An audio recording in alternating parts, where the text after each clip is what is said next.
O curso do Saber Direito é sobre a intervenção de terceiros no novo Código de Processo Civil. O professor convidado, Leandro Gobo, explica quais as mudanças advindas da lei, a forma das novas intervenções de terceiro nominadas, a exclusão de duas outras, além da modificação das que foram mantidas. Tudo isso e muito mais você vê agora no Saber Direito.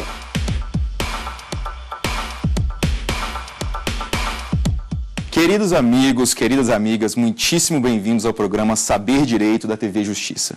Meu nome é professor Leandro Gobo, eu sou professor de Direito Civil e Direito Processual Civil na Universidade de Brasília. Eu sou graduado em Direito pela Universidade de Brasília, especialista e mestre em Direito. Hoje, no programa de hoje, nós vamos falar sobre intervenção de terceiros. E nós vamos falar de intervenção de terceiros no novo Código de Processo Civil, que já entrou em vigor. Eu queria começar dizendo que nós tivemos um programa Saber Direito já sobre esse assunto, intervenção de direitos, e quem deu essa aula foi o excelente professor Renato Montans. Aliás, eu sugiro a todos vocês que assistam esse programa do Renato Montans, que fala sobre intervenção de terceiros, e o motivo pelo qual eu estou aqui me arriscando a falar de novo sobre a matéria é para atualizar vocês, para contar para vocês quais foram as mudanças que o novo Código de Processo Civil trouxe em relação à disciplina intervenção de terceiros. Eu queria dizer desde logo que intervenção de terceiros é um tema extremamente técnico. Existe uma tendência dos alunos de não gostarem muito dessa disciplina. Confesso que eu, particularmente, na época da graduação, tive alguns problemas com isso. Então, nós vamos devagar, vamos passo a passo falar sobre esse tema. A intervenção de terceiros, e eu gostaria de focar aqui nesse programa nas mudanças que aconteceram. Então eu vou só contar para vocês, antes de mais nada, quais foram essas mudanças. As principais mudanças foram, em primeiro lugar, oposição e nomeação à autoria deixaram de ser hipóteses de intervenção de terceiro típicas. Vou explicar o que significa isso. Nós vamos falar sobre isso depois, muita calma. Segundo ponto, nós temos duas novas intervenções de terceiro, duas novas formas de intervenção de terceiros típicas. São elas amicus curiae, que é um termo em latim que significa amigo da corte, numa tradução direta, e o incidente de desconsideração da personalidade jurídica. Nós vamos falar sobre essas duas novas formas típicas de intervenção de terceiros também. Então, essas foram as principais mudanças que aconteceram, elas vão ser discutidas aqui, mas também as outras mudanças sobre intervenção de terceiros serão faladas no programa e nos próximos programas também. Pois bem, para começar a falar sobre intervenção de terceiros, a primeira coisa que todos perguntam na aula é: quem é o terceiro? Essa é a primeira pergunta que se faz. E por que, afinal de contas, esse terceiro está intervindo no processo? Por que esse terceiro não fica lá, quietinho no canto dele, ao invés de vir tumultuar nosso processo? Eu explico para vocês, ok? Para a gente entender o conceito de terceiro, a gente precisa entender o conceito de partes de um processo. Eu não vou me alongar muito no tema, mas basta dizer que a doutrina hoje é praticamente unânime em concordar com o que Chiovenda, um autor italiano, disse, no sentido de que partes são quem pede e contra quem se pede. Partes são quem pede e contra quem se pede. Em outras palavras, partes são autor e réu de um processo. Então, o autor e o réu de um processo são as partes desse processo. Pois bem, se autor e réu são as partes, quem é o terceiro? Simples. Terceiro é quem não é autor e nem réu. Quem não for autor e nem réu de um processo é o terceiro. Claro que existem outras pessoas que participam de um processo. O juiz participa do processo, o perito, os assistentes participam de um processo, mas para efeitos de pedir, de ter uma pretensão discutida e ter uma pretensão material decidida no processo, quem interessa são as partes, autor e réu. Toda vez que uma sentença tiver o potencial de afetar uma pessoa que não é nem autor, nem réu, então esse terceiro, que não é autor e réu, poderá intervir no processo. Eu vou pedir a licença para ler aqui rapidamente um artigo do novo Código de Processo Civil, que não é mais novo porque já está em vigor, mas o artigo 506 diz o seguinte: a sentença faz coisa julgada às partes entre as quais é dada, não prejudicando terceiros. Novamente, artigo 506 do Código de Processo Civil em vigor. A sentença faz coisa julgada às partes entre as quais é dada, não prejudicando terceiros. Se a sentença tem esse limite subjetivo de autor e réu, as partes, esse é o limite subjetivo da sentença, e ela não prejudica terceiros, é o que está escrito no artigo 506 do Código de Processo Civil, por que então eu estou aqui afirmando que, às vezes, a sentença pode afetar um terceiro, e às vezes esse terceiro vai intervir no processo para discutir o caso e no final das contas, influenciar a sentença? Porque as relações materiais de direito na vida moderna são extremamente complexas.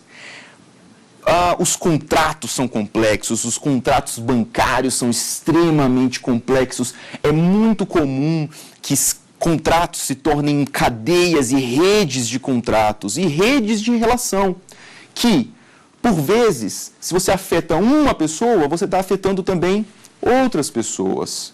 Por isso que, às vezes, pode acontecer em um processo, a sentença que vai afetar, deveria afetar somente autor e réu, vai afetar também quem? Um terceiro. Esse terceiro, por estar sendo potencialmente afetado pela sentença, ele tem o direito de se defender. Não é razoável isso? Pensem bem. Uma sentença que está sendo dada num processo onde estão autor e réu.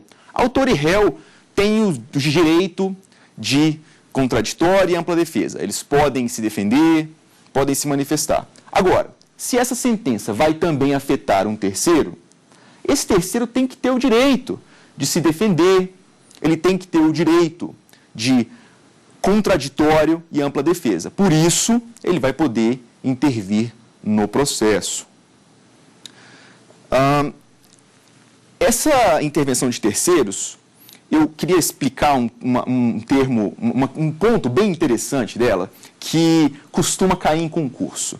E é uma dica para vocês, é uma dica para quem estiver estudando ou para quem gosta de direito e quiser entender quando que vai haver intervenção de terceiros e quando não vai haver intervenção de terceiros no processo. Eu já disse que é um assunto extremamente técnico, mas é um assunto que tem algumas dicas que, se você entender do ponto de vista genérico, fica mais fácil de compreender como ele funciona. Então, a dica que eu vou dar é a seguinte: sempre que um terceiro intervir em um processo de alguma maneira, e houver uma criação de um novo processo, sempre que houver uma criação de um novo processo, não existe intervenção de terceiros.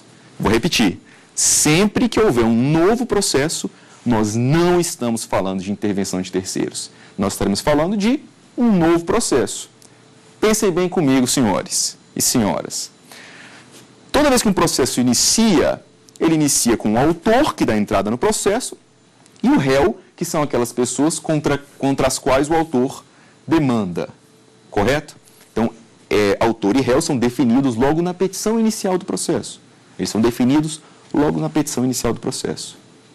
Se um terceiro, por qualquer motivo, discute o mesmo assunto, mas pela via de um novo processo, então não há intervenção de terceiros, porque aquele processo continua idêntico. O que acontece é que existe agora um novo processo. Existe agora um novo processo. Me dá um exemplo, professor Leandro? Claro. Um exemplo que você pode achar que é intervenção de terceiros, mas na verdade não é a própria oposição, que era a intervenção de terceiros, deixou de ser. Nós vamos falar sobre isso especificamente na aula 3. Outro exemplo, embargos de terceiro. Tem vários exemplos de situações em que um terceiro está sendo afetado. Só que na hora de intervir, ele não entra no mesmo processo. Ele cria um novo processo. E essa criação de novo processo faz com que tenha-se nesse novo processo autor e réu, assim como no processo original, autor e réu. Em outras palavras, não vai haver intervenção de terceiros.